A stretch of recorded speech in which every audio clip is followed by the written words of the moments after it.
long. It's a great story, though, about the herd of pigs. Growing up on a farm, this was always a biggie for me. Then they arrived at the region of the Gerasenes, which is opposite Galilee. As he stepped out on shore, a man from the city who had demons met him. For a long time he had not worn any clothes, and he did not live in a house but in the tombs. When he saw Jesus, he cried out and fell down before him, shouting, "What have you done with me, Jesus, the Son of the Most High God? I beg you, do not torment me." For Jesus had commanded the unclean spirit to come out of the man. For many times it had seized him. It was kept under guard and bound with chains and shackles, but he would break the bonds and be driven by the demon into the wilds. Jesus then asked him, "What is your name?" He said, "Legion," for many demons had entered him. They begged him not to order them to go back into the abyss. Now, there on the hillside, a large herd of swine was feeding, and the demons begged Jesus to let them enter these. So he gave them permission. Then the demons came out of the man and entered the swine, and the herd stampeded down the steep bank into the lake and was drowned. When the swineherds saw what had happened, they ran off and told it on the city and in the country. Then people came out to see what had happened, and when they came to Jesus, they found the man from whom the demons had gone, sitting at the feet of Jesus, clothed in his right mind. And they became frightened. Those who had seen it told them how the one who had been possessed by demons had been healed. Then the whole throng of people of the surrounding region of the Gerasenes asked Jesus to leave them, for they were seized with great fear. So he got into the boat and returned.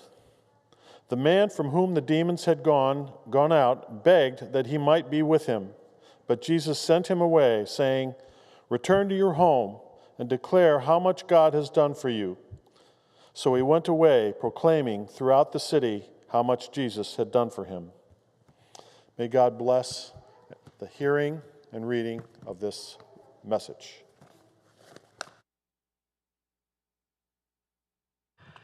Thank you so much, Ron, for reading.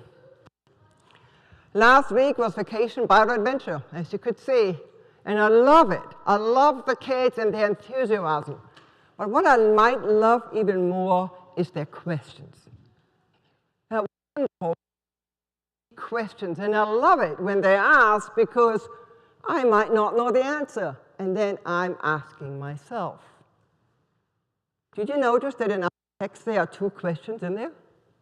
Thank you, Ron, for reading. Let's give a little background stories.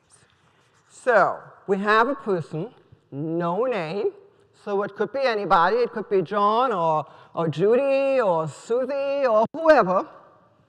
It's filled with demons. Okay, that's bad enough.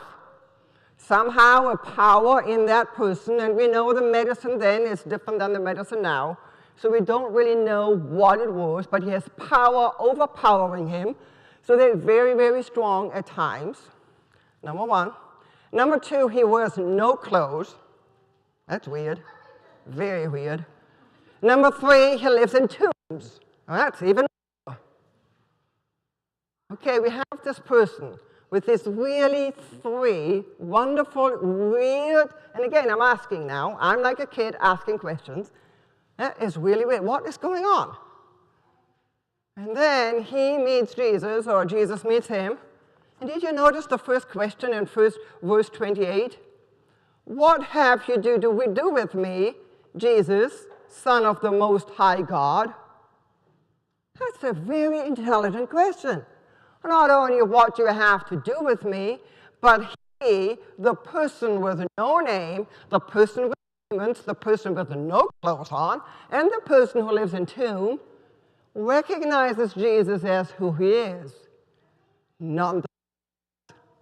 But he, this man who is shunned, who nobody wants to do anything with anybody, recognizes Jesus as Son of the Most High God. Not even the disciples got that.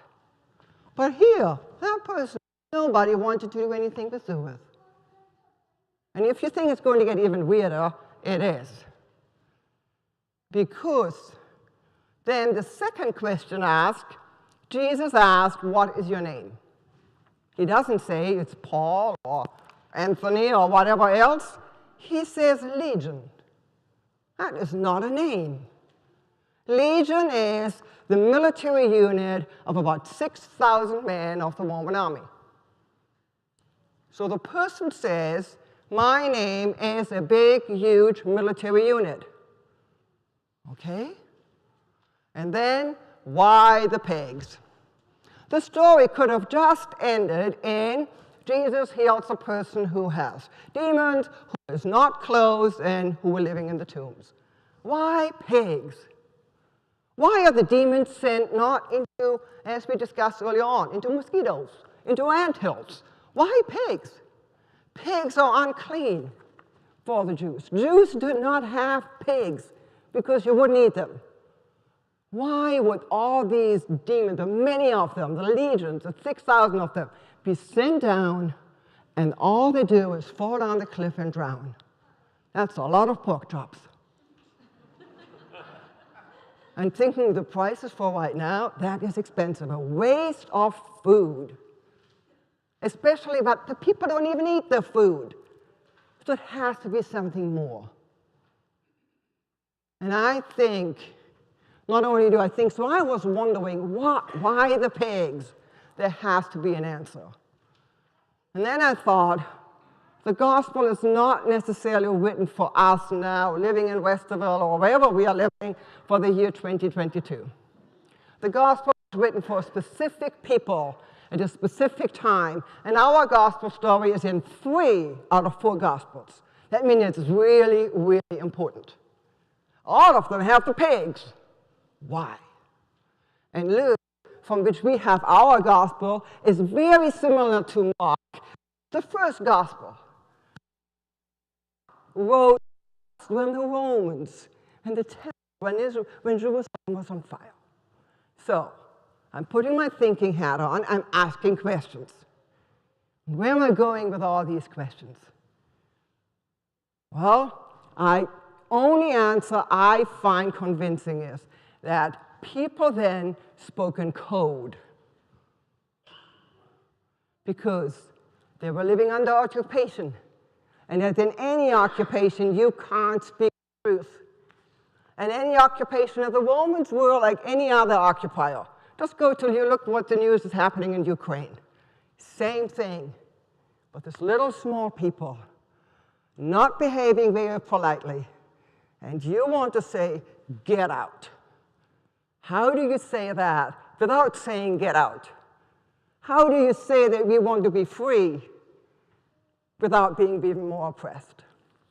So the theory which I find most convincing is by Gare Tyson and others who say, if you look at historically what is going on, Roman Empire, occupied Union. Why pigs? Because that area of the Roman occupation had on their shields, guess what? Pigs, wild boars on their shields as their mascot for that area. So Jesus is saying, your demons, your bad powers are going to be sent into the swines, into the pigs, into those with the shields. And they're running down that hill. There will be no more. Okay, thinking forward. Tomorrow we are celebrating Juneteenth. Yesterday was Pride, a pretty important weekend. We are living here in Westerville where we have the wonderful opportunity of we have historical roots. Hanby House. Hanby House, thank you so much, Alice, for volunteering there. Not only a great third-grade trip for all the Westerville school kids, important for history. Not only because we have beautiful Christmas hymns, it's part of the Underground Railroad. People then spoke in codes in order to be free. The candle in the window, follow the drinking gourd. That has nothing to do with the gourd we might harvest. That's the constellation of the sky, the Big Dipper. follow the Big Dipper in order to come to freedom? Code. And right now, follow County Line Road. You will go to Africa Road. Coincidence that this road is called Africa Road? I don't think so. If the people here try to go into freedom, we are remembering the past as they spoke in code. Jesus spoke in code. And then what happened next in our story? I don't want to bore you, but I think it is really, really fascinating going on, thinking the historical context of why the swines, why the pigs. Because then the man is healed, goes back to his people he is dressed, he is looking nice and polite. People don't want him. They are afraid. They are afraid of what's going to happen. Now, for those people, now I'm thinking of an individualistic perspective, who had powers overpowering them in their past, and they are clean now. I'm thinking of a person very close to me. His name is Mark, not his real name, and not a member of this church. He had an addiction problem. He has now so many difficulties after he's clean finding good jobs because the people are afraid. People are afraid, just like the people here in our story. They are afraid that what they get is not the true person. They are afraid. On an individual basis, even though the person has no demons anymore, as on a societal basis. We are sometimes afraid that people have visions that the bad, the Romans, are gone and we can live in peace. That we might have to think about the past. And therefore, I'm so thankful that yesterday a big group wearing those blue shirts went downtown in Columbus. Thank you. Because we are overcoming the past one by one by one. And we are reflecting on the past and what we can do better for the future. And then the last piece of our wonderful story, Jesus says to the person who was healed now, go home and tell others. What does it say? So he wanted to be with Jesus because it's safe. And Jesus says, no, don't stay with me in my safe circle. Go home. Go to the people you belong to. Go to the people who know you. Go to the people who once loved you, and maybe they still do, and face reality and tell them, as Jesus said, return to your home and declare how much God has done for you. This is more, in my opinion, than just how much Jesus has saved you from sins. For me, this goes much, much wider. See and tell people how much God is setting us free, continuously, not just once, but continuously. Go and tell people the wonderful news about the gospel. Go and tell people, the people who first shunned you, go back and say that God's love is for all people, and that you are healed now, that you are set free now, and go and spread the good news and share what God has done. That these pigs are down the hill, and I'm sorry about all the lost bacon. But for the people who didn't eat bacon anyhow, it probably didn't matter.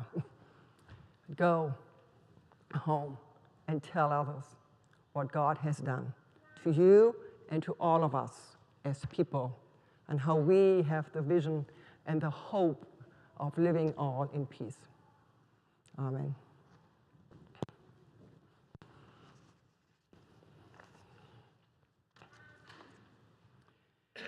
Now we enter into a time of giving. As I mentioned earlier on,